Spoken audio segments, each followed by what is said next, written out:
Hello guys, welcome to the channel. This is Firdaus Jabin and today I am going to discuss about fallacies, very important portion of your logical reasoning. Those who are watching my video for the first time, please subscribe to the channel and hit the bell icon. And logical reasoning quiz is active. You can get the link from the description box below or from our Instagram handle. The link is active till 15th March, and if you succeed to score 40% or above, then you will grab an e-certificate in your email ID. So here we start. The first thing is that what do you understand by fallacies? So fallacies, it can be in the form of error or trick. So it is dual in nature. It can be error if it occurs accidentally, like unintentionally you commit any mistake, you commit any fallacy, then it become error. But if you commit the fallacy intentionally to manipulate for your own self gain or something else, then it will become trick. So it is error when it is unintentional and it is trick when it is intentional. Okay, so here we have two division, formal and informal. Under formal fallacies, there is a factual error in the premises. If I say like India got independence in 1815, so that is factually wrong, right? So that will become factual error and it will be counted under formal fallacies. Plus under formal fallacies, if there is error in the arrangement of the premises or structure of premises, then also it become formal fallacy. Or if there is error in the entire syllogism, like from premises up to conclusion there are error and error, so it will be counted under formal fallacies. So I will suggest you to watch the video on practice set, because there you will come to know about formal fallacies and informal fallacies in a more better way. The second one is informal fallacies. It is a logical error in the premises. So whatever given premises is there and whatever conclusion you draw from that given premises is invalid. Okay, then that means it is logically wrong, then that is counted under informal fallacies.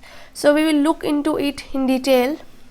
The first one under informal fallacies is ad ignotorium. That means a fallacious appeal to ignorance, like you are ignorant about something. For example, no one has proven yet that God exists, thus there is no God. It is that existence of God hasn't been proved yet. So you are saying that there is no God. That means you are committing a fallacy, because you don't know what will be the next discovery after 50 years, 100 years, or maybe after 1000 years. So that is counted under ad ignotorium. Okay, similarly the second example is no one has proven yet that the man has soul, thus there is no soul. It hasn't been proven scientifically that there is any soul. So are we right to conclude that there is no soul? No, we are committing a fallacy, because we don't know what is going to be the future research on this. Okay, so it's all about ignorance, that you are so sure about the things and you are ignoring the elements of future, that something can be discovered in this field and this conclusion can be challenged. So without concrete evidence of your premises, you can't reach to a conclusion, and if you do, then you are committing a fallacy that is known as ad ignotorium. So I will suggest you to please remember all the types of informal fallacies with the help of example. If you remember the example, it will become very easy for you to retain the concept for a long time and perform well in the exam. Next is fallacy of equivocation. Okay, so what is it? When a word, phrase or sentence is used deliberately to confuse or deceive or mislead. That means, yeah, it is a deliberate use, right? Because you are committing a trick here, you are committing a fallacy, you are doing a trick. So under fallacy of equivocation, that is same word with the same meaning and it will mean something else in another context at the same time. So we will understand it with the help of example. That is how it is counted under fallacy of equivocation.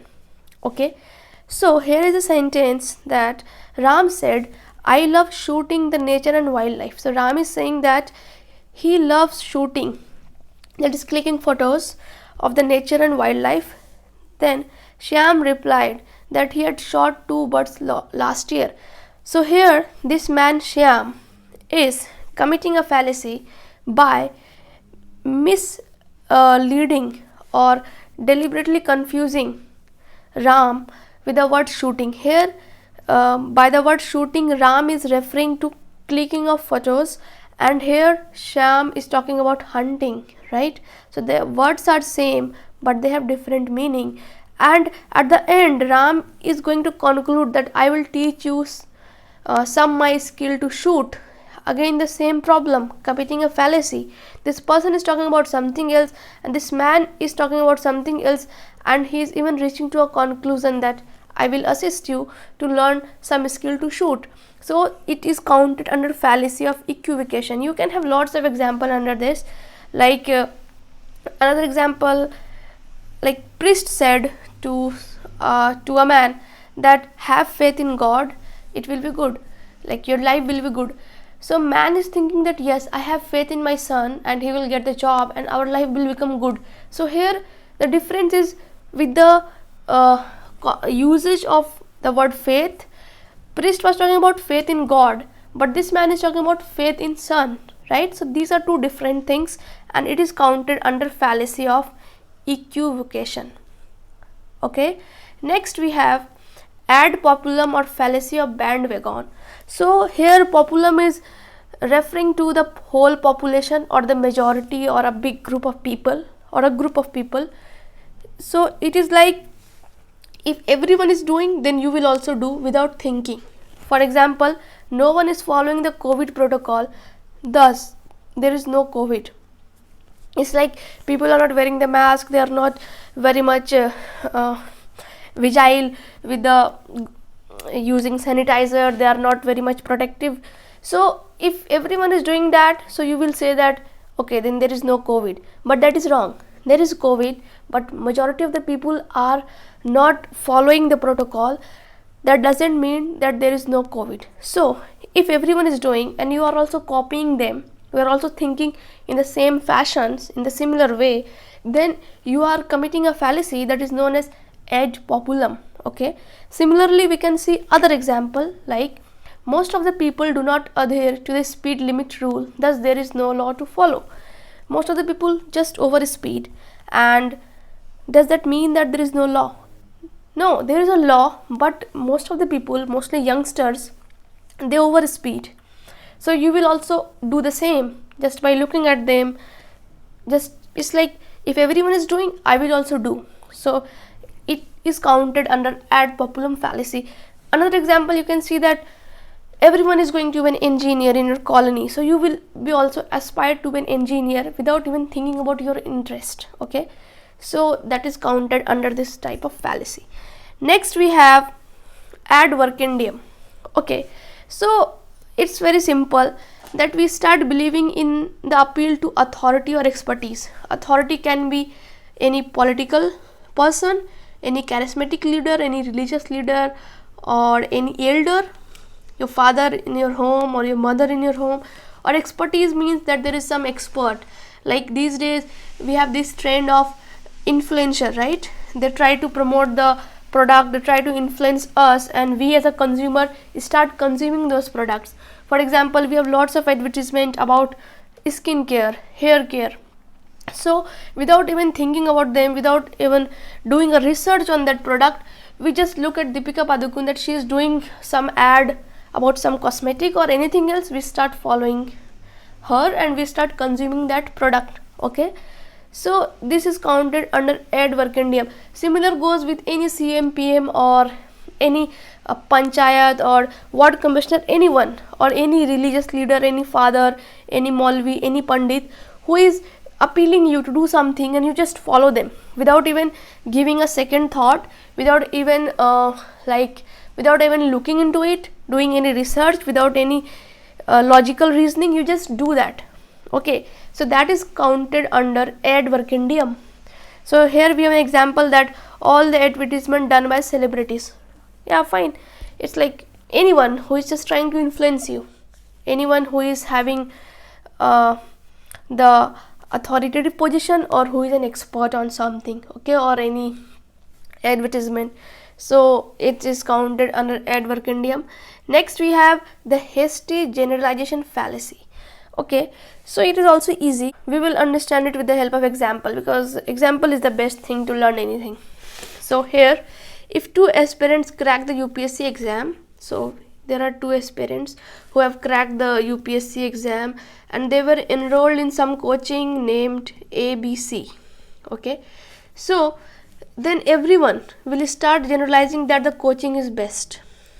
Here it's a fallacy, because these two people have cracked the exam. What about the rest? Say for example there were a batch of 100 students, 98 students couldn't qualify, but these two. So can we say that coaching is entirely responsible for their success? No. Here we are committing a fallacy by ignoring the hard work of these two people, their smart work, their experience, their IQ level and everything, right? Yeah, coaching was there as a guide, but if coaching was so great, then this coaching would have helped all the 100 to qualify the exam, but it couldn't. But what we do, it's very simple, that lots of big institute, they will start doing advertisement every year after the result is out, and then the new aspirants or who have just passed their 12th or 10th, they will just commit the fallacy of hasty generalization by generalizing that this institute is the best, that from this institute this number of people have qualified. So when we say this, then we are ignoring the hard work, smart work, expertise, experience or IQ level of the students who have qualified the exam. So it's fallacy. We can't credit entirely the institute. We have to look for other factors too. So this was about this. Next we have straw man fallacy. It is very interesting fallacy, and I think if you watch news debate, then you must have witnessed it every day. So under straw man fallacy, say for example there is a ruling party A and there are some social activists, say B. So if this social activist question the ruling power, then this ruling power will have nothing to defend. So under that scenario, this ruling power person will push a straw man, and this straw man will weak the argument of the social activist who is questioning him. And what he will say that very interesting example is there, for example B questions the policy of water management. Okay, so this A, that ruling power, will defend by saying that why didn't you question when opposition was in power, like 10 years back, 20 years back or 50 years back. So it is creating a straw man. Just by pushing a straw man, this person A weakened the argument of B, and he intentionally did it, and suddenly his straw man became so strong that this straw man succeeded in diminishing the power of B's argument, and his argument becomes strong. So this is straw man fallacy. It is as simple as it is. So here we have distorting or misrepresenting someone's argument in order to make it easier to defeat. So it's like you intentionally distort or misrepresent so that it becomes easy for you to defeat. Okay, it ignores the actual argument. Whatever the argument was, it was about water management, and this argument was ignored by pushing a straw man, and it went into another direction. Okay, so here we have an example, like we should cut our budget for the higher education because the outcome of students' excellence is not as per the mark. So this is A. A is having this opinion about cutting the budget. So in reply, B is saying that you want the student to stop their higher education. Just look, A hasn't talked about stopping the education. A was talking about cutting the budget so that that outcome, that set standard would be achieved. But B just pushed the straw man that you want to stop their higher education. So here B committed straw man fallacy intentionally, because this person A is not talking about stopping the student, it is only talking about cutting down the budget. So these are two different things. cutting down the budget and stopping the student. They are entirely two different things. So here B succeeded by distorting A's argument by pushing a straw man. So this is straw man fallacy. You have slippery slope. It is known by different name like absurd extrapolation, thin edge of the wedge, camel's nose, or domino fallacy. You know the domino effect. Like if one card is pushed, then the other cards in the row will also be pile up and it will be on the ground horizontally. Okay, so we will understand this fallacy of slippery slope with the help of example. Don't start singing in the bathroom, or else you will start dancing, then you will sleep, then you will hurt yourself, or maybe you will be in the hospital, or maybe you die or in coma. So here the fallacy is committed at every step, from singing to dancing up to death. So the first act of singing is connected to the death or being in coma. Okay, so this is slippery slope, that you keep on slipping from one to another, then another. It is like a chain that keeps on going, same like domino effect, right? That is why it is also known as domino fallacy. Next example is we should not send our daughter to the school, okay, because of the high rise of trafficking. So she can be kidnapped, then sexual abuse, then a depressing life, then finally a death. So here sending daughter to school is related to the depressing life or death. Okay, so it is fallacy of slippery slope, that it is like a chain. Middle ground fallacy. So it is simply to compromise, neither take any side at any extreme end, always being in the compromising position. Okay, so when someone argues that the middle ground between the two extremists is correct, so the person who doesn't agree with the extreme left or the extreme right, then and took the position of center, that is of compromise, then it is counted under middle ground fallacy. Now we will understand it, that how it's a fallacy. If you are not taking any extreme position, does it mean that you are committing a fallacy? So here we have example to understand this. It is never okay to tell a lie. So never tell a lie, that is extreme position. It is always okay to tell a lie, so it's another extreme position. Okay, but C is saying that it's okay to tell lies sometimes. So here this C is taking the position between these two extreme end, that is of compromise ground. That is why it is known as middle ground fallacy. Okay, so we have lots of people like this around us who are never clear with their ideas. They will always be somewhere in between, and I think somewhere it's dangerous because of no clarity. Anyways, so it's about middle ground fallacy. Next we have red herring fallacy. So it is very simple, a deliberate diversion, that you divert the first argument or divert any question or anything intentionally. Like in red herring fallacy, it is abandoned. Okay, for example, A is saying why are you late? So A asked B why are you late? B just said what is there for dinner. So B has completely abandoned this question, right? So it is red herring fallacy, and he did it intentionally. So the thing shifted from why are you late to what is there in dinner, right? So it is counted under red herring fallacy. So I think it's very easy. Next we have masked man fallacy. So just remember it with the example of Superman or Batman or some superhero with masked face. Because if a person is masked, say for example same person is masked and the other person is just living a normal life, and there is a third person, and this person is so sure that these two are different, but in actual these two are the same people. So if someone says that the masked man is different and the person without mask is another man, but in actual they are the same, then under that scenario a masked man fallacy is committed. For example, there is example of Gangadhar and Shaktiman. Okay, so it's like that. It is like this. So under masked man fallacy, you just commit a fallacy just by being so confident about the same person that they are two different person. Okay, so it is masked man fallacy, like Krish, Spider-Man, Superman, Batman, anyone who are behind the mask.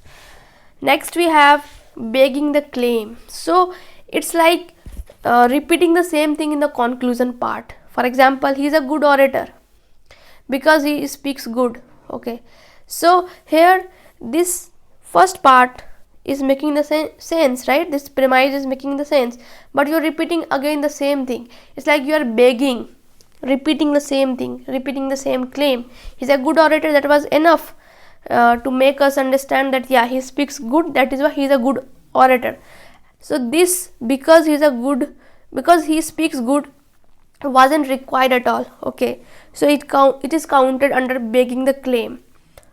Similarly, there is another example is Manav is such a brilliant actor because he acts so well.